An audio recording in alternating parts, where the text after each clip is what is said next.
مولاي صل وسلم دائما أبدا على حبيبك خير الخلق كلهم مولاي صل وسلم دائما أبدا على حبيبك. Terampuni kesalahan-kesalahan kalian, wa yudkhilakum jannat, dan memasukkan kalian semuanya ke surga tajri min tahtihal anhar, yang mengalir di bawahnya sungai-sungai, yauma la yukhzillahu an-nabiyya walladzina amanu ma'ah, pada hari di mana Allah tidak akan menghinakan nabi dan orang-orang yang beriman bersamanya. Nuruhum yas'a baina aydihim, cahaya mereka menyinari di depan mereka, wa bi aymanihim, dari arah kanan mereka.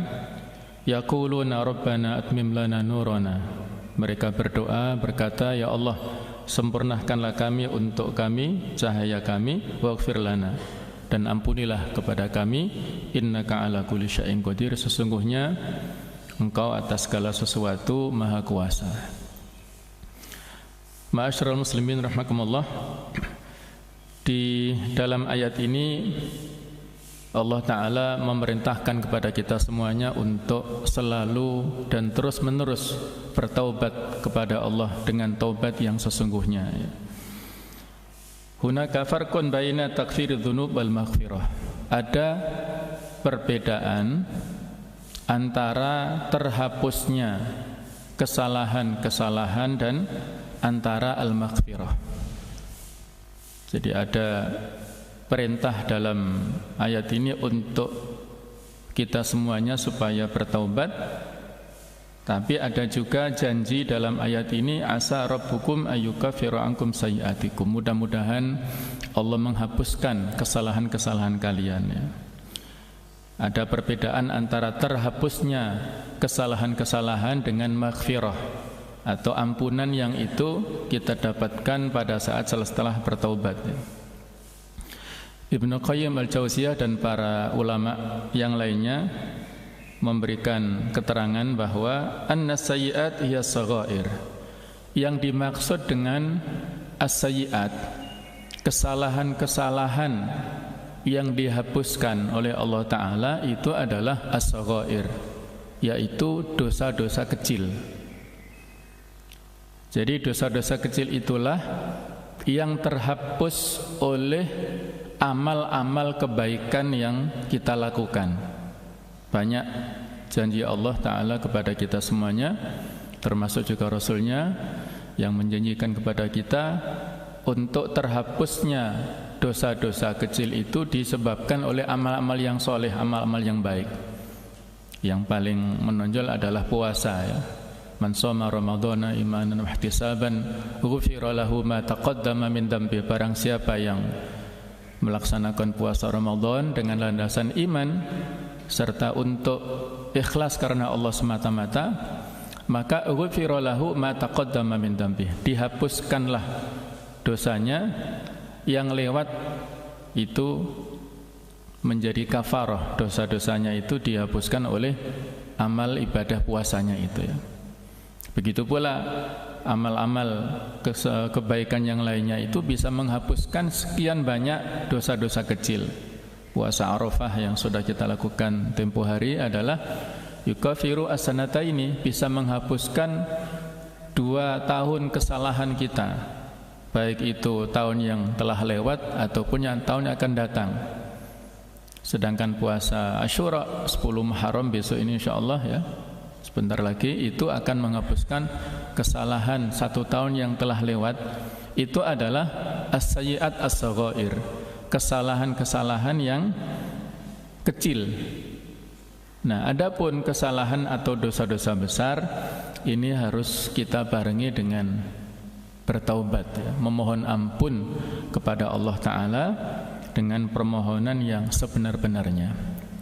Jamaah sekalian rahimakumullah, tentang definisi taubah nasuha ini para ulama banyak pendapat, ya. Paling tidak ada 23 pendapat tentang taubat nasuha itu apa yang dimaksudkannya. Ada sebagian di antara mereka saya sebutkan di sini. Di antaranya adalah Al-Qatadah, itu memberikan penjelasan kata an-nasuha berarti yang jujur dan murni, serta yang memberi nasihat, yang ikhlas, mengikhlaskan serta memurnikan ucapan. Di ketika kata nasuha ini diberikan sifat untuk taubat, berarti taubat itu adalah betul-betul taubat yang sejujur-jujurnya, taubat yang semurni-murninya, seikhlas-ikhlasnya, memurnikan ucapan yang sesungguhnya. Kemudian Hasan Al-Basri memberikan penjelasan bahwa an-nasuha berarti membenci dosa yang sebelumnya sangat disukai dan beristighfar dari dosa tersebut manakala dia mengingatnya. Dan Sufyan Ats-Tsauri memberikan penjelasan bahwa tanda taubat nasuha itu ada 4 hal atau 4 poin ya. Yang pertama adalah qillah, artinya adalah merasa kecil. Kita merasa kecil di hadapan Allah Ta'ala. Kemudian yang kedua adalah illah, kita merasa ada penyakit dalam diri kita. Yang ketiga adalah zillah, kita merasa hina di hadapan Allah Ta'ala. Dan yang keempat adalah ghurbah, yaitu mengasingkan diri dari dosa. Inilah 4 tanda taubat yang nasuha, yaitu qillah, kita merasa kecil. Kemudian illah, kita merasa ada cacat, ada penyakit, ada aib ya dalam diri kita. Kemudian dhillah, kita merasa hina di hadapan kemahabesaran Allah Ta'ala. Dan ghurbah, kita mengasingkan diri dari dosa. Kemudian ulama yang lain, Fudail bin Iyad mengatakan bahwa orang yang melakukan taubatan nasuha adalah merasa bahwa dosa-dosa itu selalu dan seakan-akan berada di depan matanya, sehingga dia seakan selalu melihat dan terbayang-bayang terus oleh dosa itu, terus-menerus terbayang-bayang oleh dosa dan kesalahan yang pernah dia lakukan itu. Dan dia khawatir jangan-jangan Allah tidak mengampuni dosa itu. Inilah yang disampaikan oleh Imam Fudail bin Iyad.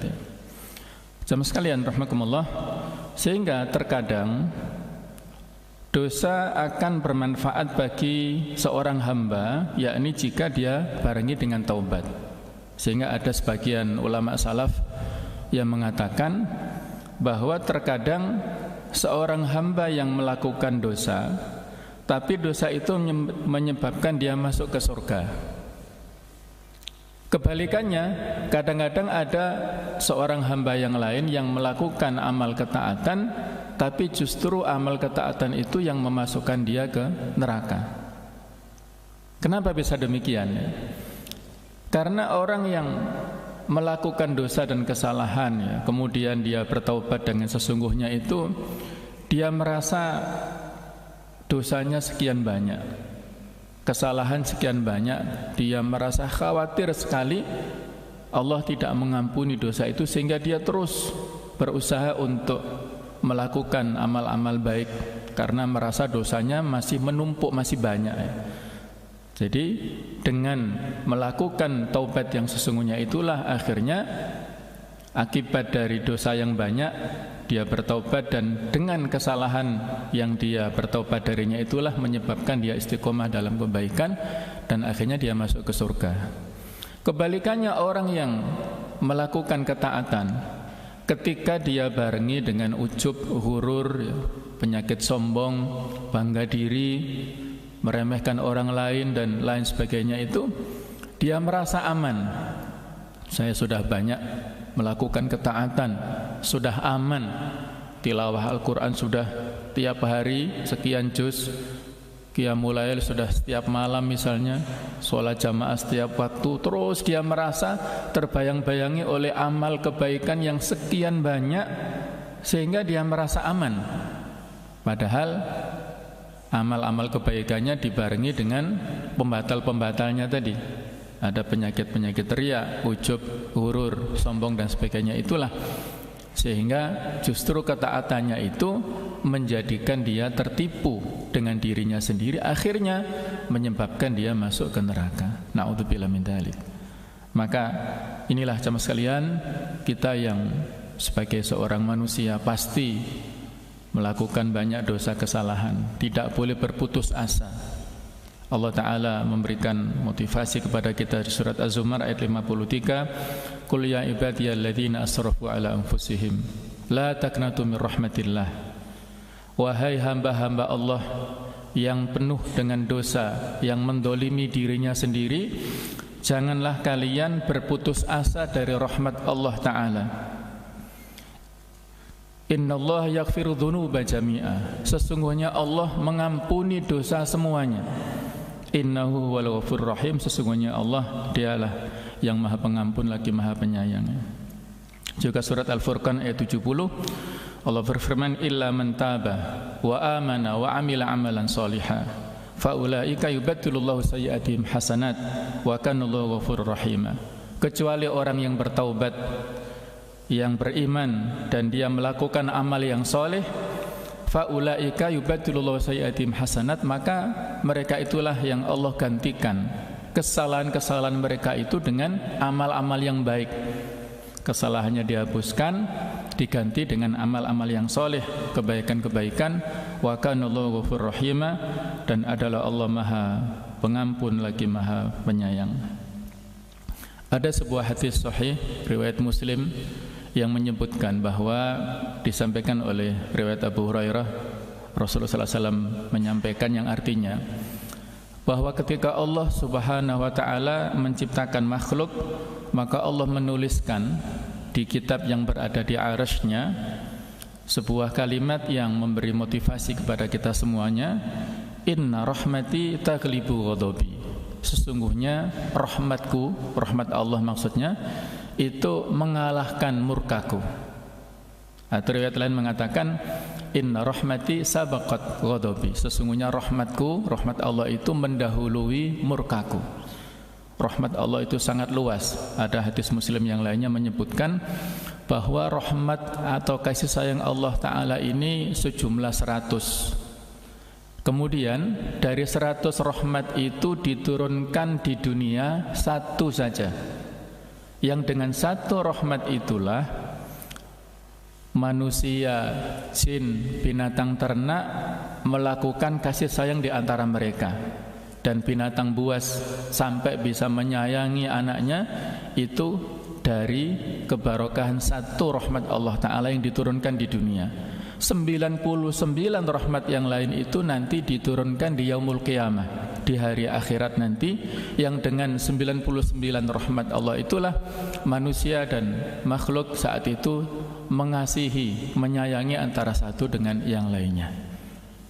Jadi jemaah sekalian, kita yang ada di dunia ini, yang sementara ini hanya mendapatkan 1 kali saja, 1 rahmat Allah. 99 disimpan Allah nanti untuk kita semua pada hari kiamat nanti.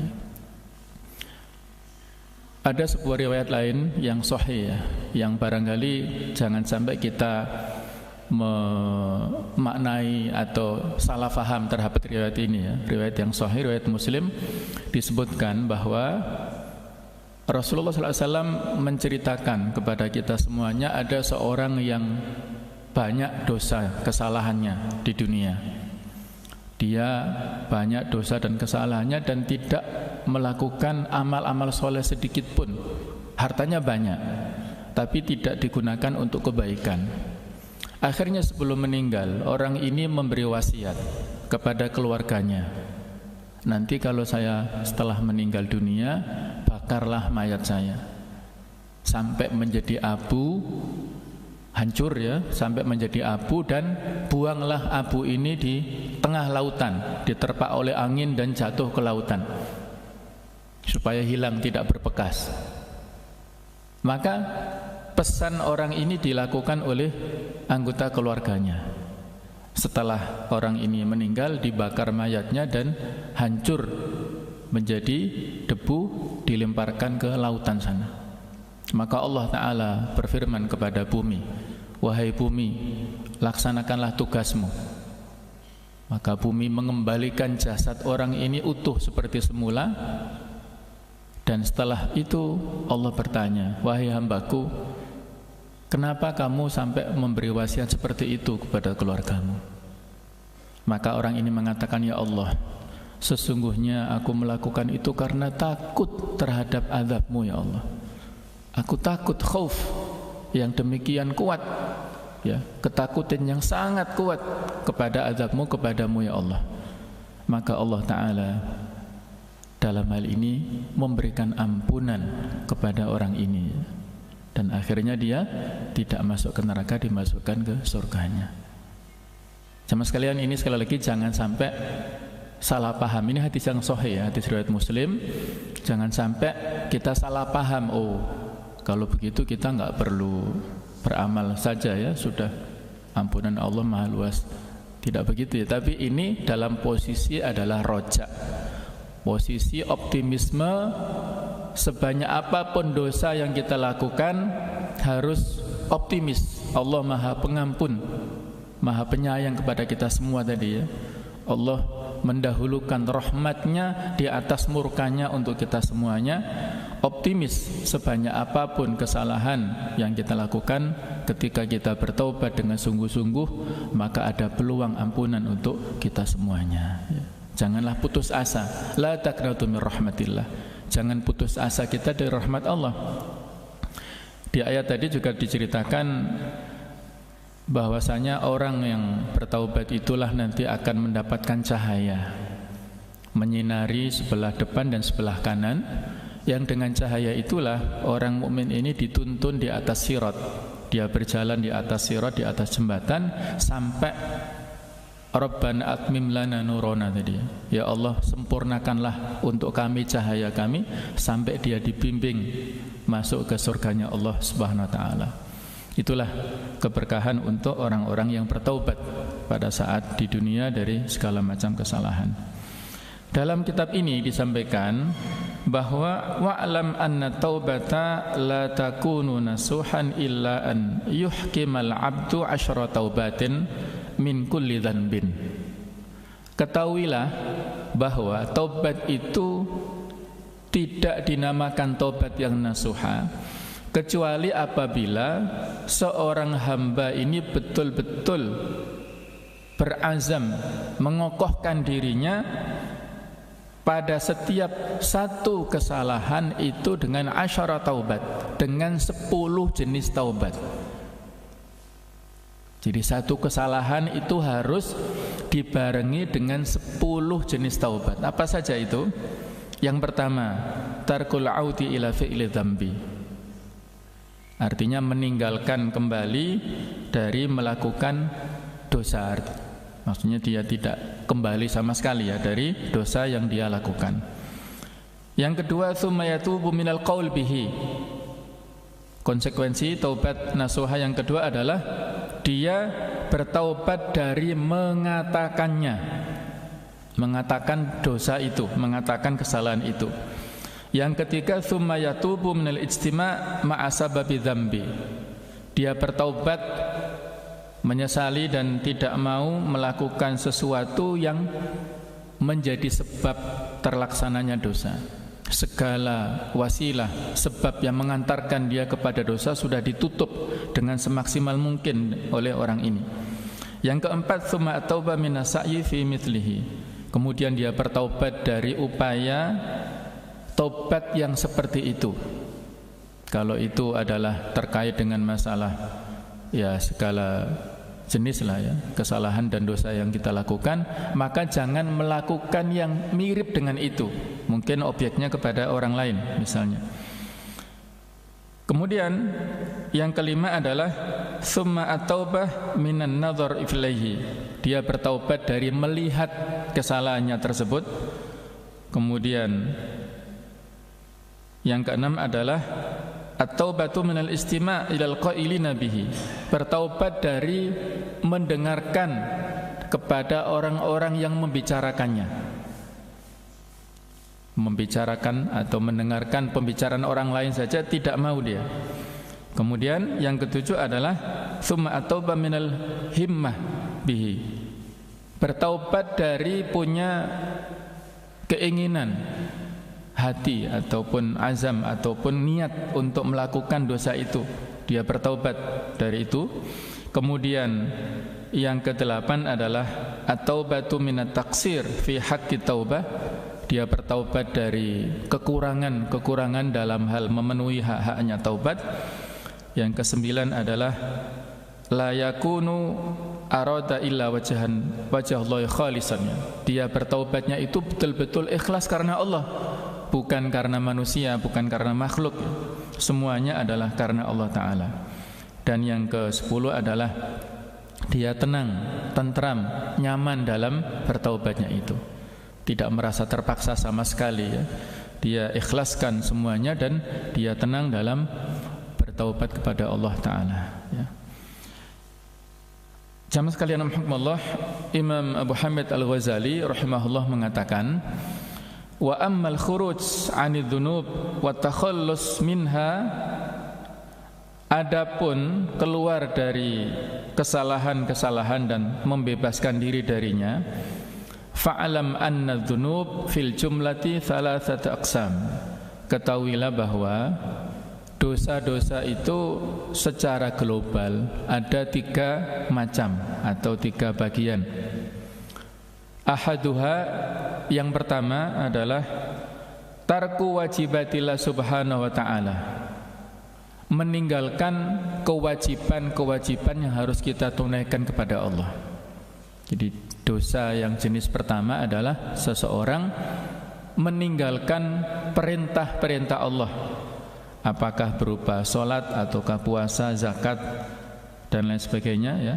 Maka hal ini fatak tadi ma amkanaka minha ya. Maka dalam hal ini kita menunaikan kewajiban-kewajiban yang kita tinggalkan itu, kita tunaikan sebanyak-banyaknya.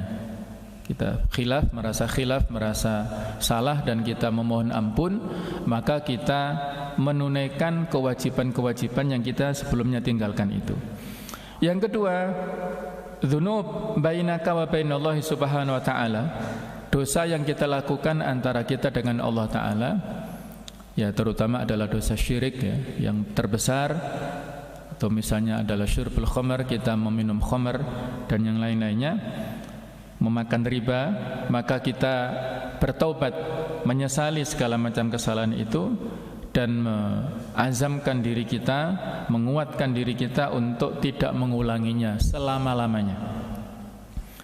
Sedangkan yang ketiga, dzunubun bainaka wa bainal ibad, dosa antara kita dengan manusia. Wa hadza ashkal wa ad'af wa as'ab, ini adalah yang lebih susah, lebih sulit ya. Kata Imam Ghazali, antara kita dengan manusia dosanya ini lebih sulit. Wahia aksam, dan ini terbagi menjadi beberapa bagian.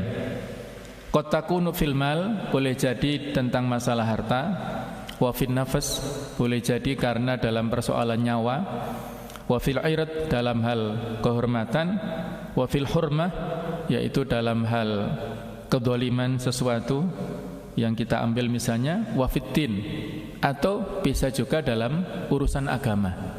Ada 5 macam dosa antara kita dengan sesama manusia.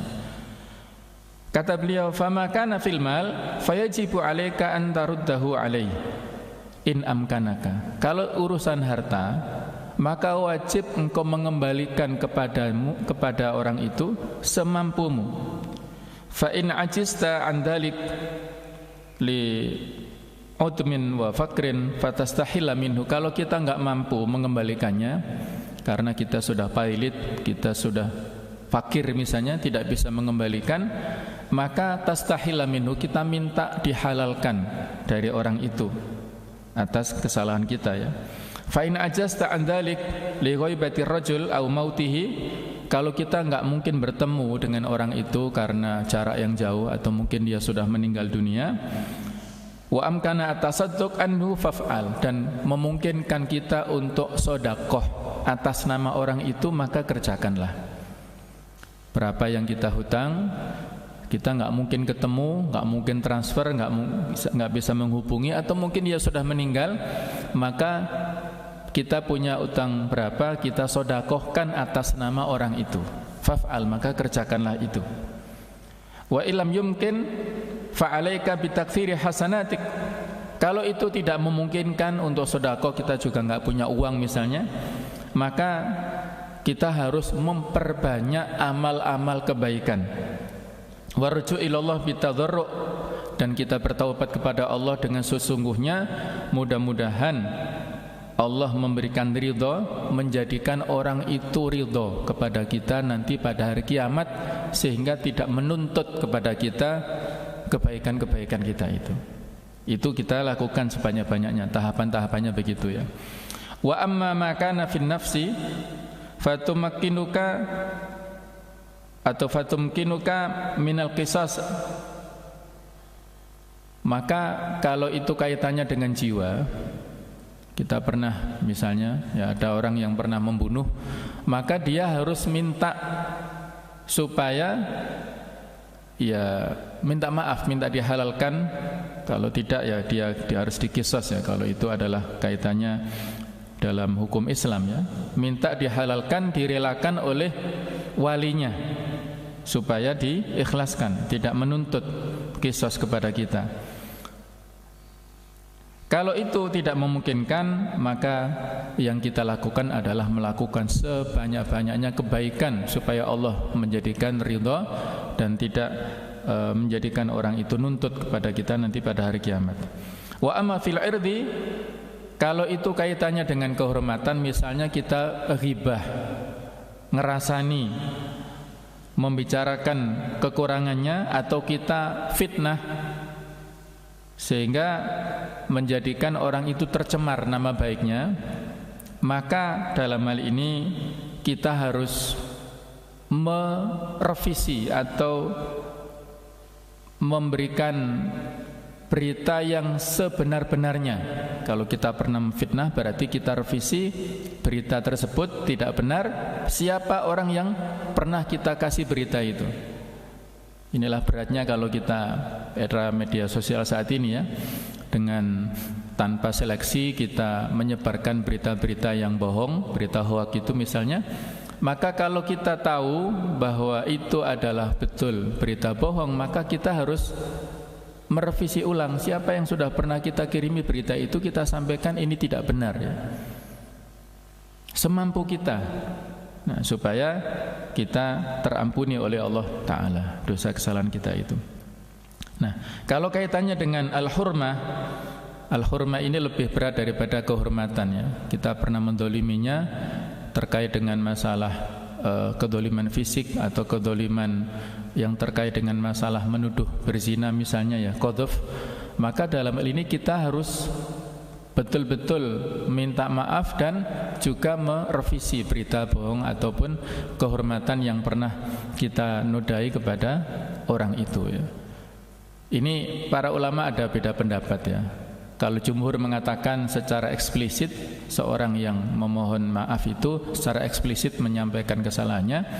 Kalau Ibnu Taimiyah itu tidak perlu secara detail. Karena kalau detail nanti akan mengakibatkan kerukunan antara masyarakat itu menjadi rusak kembali ya. Karena orang itu kan sebelumnya nggak tahu kesalahan di balik itu ya kepada kita, itu kesalahannya seperti apa. Kalau disampaikan maka dia akan mengetahui segala macam kekurangan yang tersimpan di dalam dirinya oleh kepada orang itu ya. Jadi kalau Ibnu Taimiyah disampaikan secara umum saja minta maafnya ya. Mungkin ini pada momentum misalnya sebelum Ramadan atau sebelum pada Idul Fitri ya, walaupun ini khilafiyah tentang mengkhususkan hari-hari itu dalam rangka minta maaf ya. Sebenarnya minta maaf ini kapanpun itu kita dianjurkan, tapi karena tradisi kita pada saat-saat momentum itu ya tidak ada salahnya ya. Ini karena masalah muamalah, tidak ada aturan khusus, selama tidak ada larangannya ya dipersilahkan. Nah, kalau kita selesai dengan memberi atau minta maaf secara umum ya alhamdulillah. Tapi kalau kondisi tertentu yang sekiranya kalau kita menyampaikan itu tidak menjadikan terganggu kontak hubungan silaturahimnya, maka saya kira nggak apa-apa ya. Tapi kalau itu mengganggu hubungan komunikasi, maka disampaikanlah minta maaf secara umum ya. Nah, yang lebih berat itu adalah dalam masalah agama. Misalnya ketika orang menuduh orang lain itu yaitu mengkafirkan misalnya, mohon maaf, atau membid'ahkan, menyesatkan, macam-macam ya dalam masalah agama. Ini kan sebenarnya kita tidak punya hak untuk itu ya. Kita ini sebatas dai yang melakukan pendekatan-pendekatan persuasif. Kita bukan hakim. Kita tidak punya hak untuk memvonis orang itu benar, orang itu salah, orang itu ahlul bid'ah atau ahlul mungkar atau apa, itu bukan hak kita ya. Apalagi masalah-masalah khilafiyah, jangan sampai kita suka mentakfirkan orang lain dengan mudah. Kalau itu pernah kita lakukan, maka ini bahaya ya. Kita minta maaf kepadanya ya. Bahkan kalau tingkat pengkafirannya itu sampai benar-benar takfir, bukan semacam memirip-miripkan orang kafir, bukan, tapi menuduh kafir, ini bisa bahaya. Kalau dia tidak memiliki kriteria kekafiran yang sesungguhnya, maka kekafiran itu bisa kembali kepada orang itu ya. Berikutnya jemaah sekalian rahimakumullah, tentang tanda diterimanya taubat. Wa min alamati qabuli taubah, di antara tanda diterimanya taubat kita adalah yang pertama, an yakunal abdu ba'da taubati khairan mimma kana qablaha. Seseorang itu setelah dia bertaubat, maka kehidupannya lebih baik daripada yang sebelumnya. Hijrah lah dalam bahasa kita ya. Dia betul-betul menampakkan sesuatu yang lebih baik daripada yang sebelumnya. Yang kedua, an la yazal khaifan min dunubihi musahiban laha la ya'manu min makrillahi tarfata ainin. Dia selalu memiliki perasaan takut dari dosa-dosanya. Dia tidak merasa aman dari makar Allah, dari azab Allah Ta'ala. Dia terus terbayangi oleh ketakutan tadi ya, yang dikatakan oleh Hasan al-Basri dan Fudail bin Iyad tadi. Yang ketiga, syu'ur bil khauf wal wajal wal inkhila'il qalbi. Dia merasa takut, kemudian dia merasa malu, dan hati yang terus-menerus menyesali. Kullama khatara bi balihi azam alladhi irtakabu, selama atau setiap kali dia ingat dosa yang pernah dia lakukan, dia terus merasa menyesal dan takut terus-menerus kepada Allah Ta'ala. Yang keempat, an-nadam al-mulazim lil qalbi ala dhunub al-mutab minha, penyesalan yang terus-menerus dalam hati kita terhadap dosa yang kita bertaubat darinya itu. Ini 4 tanda diterimanya taubat seseorang di hadapan Allah. Kebalikannya, di antara tanda tertolaknya taubat seseorang adalah yaitu wahnul azimah wal hanin ila dzanbi ma'a tadzakkuri halawati inda irtikabihi. Jadi azam yang lemah serta, mohon maaf ya, ada kerinduan, kelezatan, merasakan kenikmatan yang pernah dia lakukan, rindu dengan nikmatnya dosa maksiat, naudzubillah ya. Jadi ada perasaan kangen terhadap dosa yang pernah dia lakukan, naudzubillah min dzalik. Yang kedua, at-tuma'ninah wa thiqa bin nafsi, yaitu ketenangan dan percaya diri bi annahu qad taba, bahwasanya dia sudah bertaubat, hatta ka'annahu qad u'tiya mansyuran bil aman.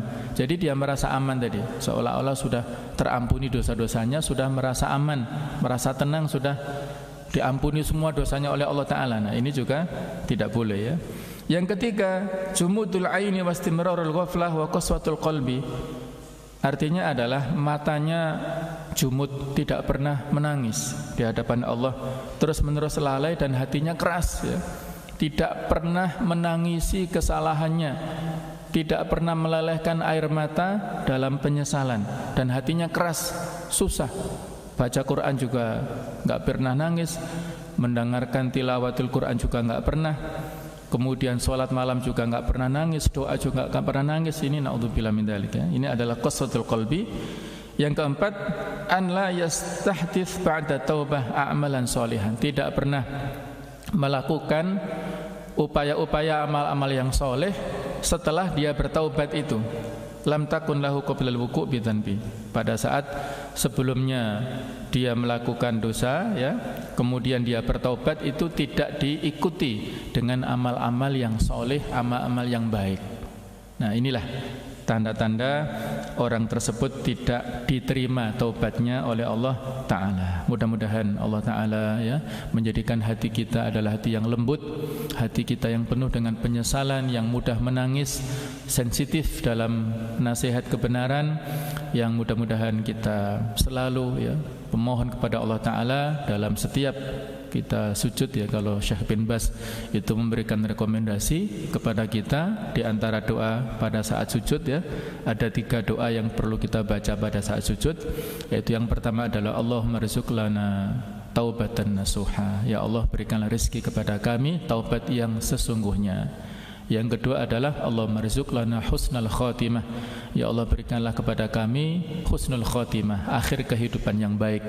Yang ketiga, ya muqallibal qulub tsabbit qalbi ala dinik, wahai zat yang membolak-balikkan hati, kokohkanlah aku berada di atas agamamu. Ini bisa kita baca setiap sujud pada saat sholat ya, minimal sujud yang terakhir itu kita baca setiap waktu 3 doa ini ya. Mudah-mudahan menjadikan hidup kita bermanfaat, barokah untuk kita semuanya, kita diberikan husnul khatimah, taubat yang nasuha, dan mudah-mudahan kita istiqomah dalam kebenaran sampai ajal Allah sampai kepada kita masing-masing. Demikianlah kurang lebihnya, saya mohon maaf, saya ikhlas-ikhlasnya. Subhanakallahumma wa bihamdik, asyhadu an la ilaha illa anta, astaghfiruka wa atubu ilaik. Wassalamualaikum warahmatullahi wabarakatuh.